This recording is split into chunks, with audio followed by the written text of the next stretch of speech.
the first name and landscape drip. Introducing the new low-flow valve from Rainbird. This innovative new product is designed to operate at flow rates down to 0.2 GPM without filtration. With a new patent-pending diaphragm design, the low-flow valve increases reliability and reduces maintenance costs. And with fewer parts, your inventory costs are also reduced and your installation simplified. Let's take a look at how it works. At first, you may notice that the body itself is the same robust design as the popular Rainbird DV valve. Let's take a look inside at some design enhancements that are sure to make this valve the best-performing low-flow valve on the market. Water enters the chamber, and in order to continue downstream, the water must pass through a restricted inlet with a raised lip at the center. This forces the diaphragm to lift higher than in other valves used in low-flow applications, allowing smaller debris to easily pass through. The patent-pending diaphragm consists of two seals. The main seal is firm, so that when closed, it rests on the raised lip of the restricted inlet. There's also a softer double knife seal at the perimeter, which adds to the performance of the diaphragm design. During operation, the diaphragm lifts and allows water and debris to pass between the seals and inlet. As you can see, the double knife seal is upstream of the main seal and traps larger debris before it can get to the main seal. Smaller debris will pass underneath and flow freely between the main seal and the raised lip.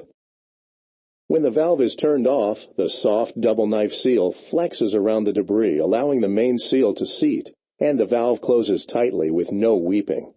Other valves could not seal tightly with this debris. Once the valve is turned on again, debris is flushed through the inlet and trapped in the filter before heading downstream. Now that we've taken a look at how the design of Rainbird low-flow valves allows them to handle debris, let's put them to the test.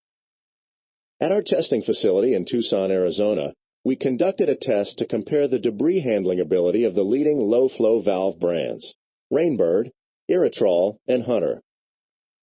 In our procedure, we used a common type of debris, PVC chips, and counted how many clusters of PVC chips the valves could take and still be able to close and stop water flow. We began testing with the Irritrol valve.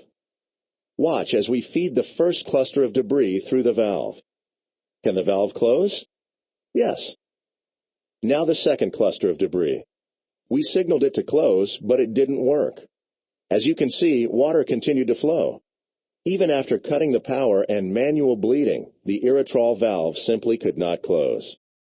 Next, we tested Hunter's valve. The first cluster of debris was not a problem. Now watch the second cluster go through. We signaled it to close, but it could not. The result was the same as the Irritrol valve. Last, we tested Rainbird's low-flow valve. Like the others, the first cluster posed no problem, but neither did the second, or the third, or the fourth, or the fifth. We fed it a total of 10 clusters of debris, and the Rainbird low-flow valve continued to close and function flawlessly. This is what the filter looked like by the end. Packed with debris, it was able to successfully divert. The final score of our comparison for handling debris: Irritrol 1, Hunter 1, Rainbird 10, and still going. When reducing maintenance costs is important to you, know the score. Choose the brand that outperforms the rest. Choose Rainbird low-flow valves.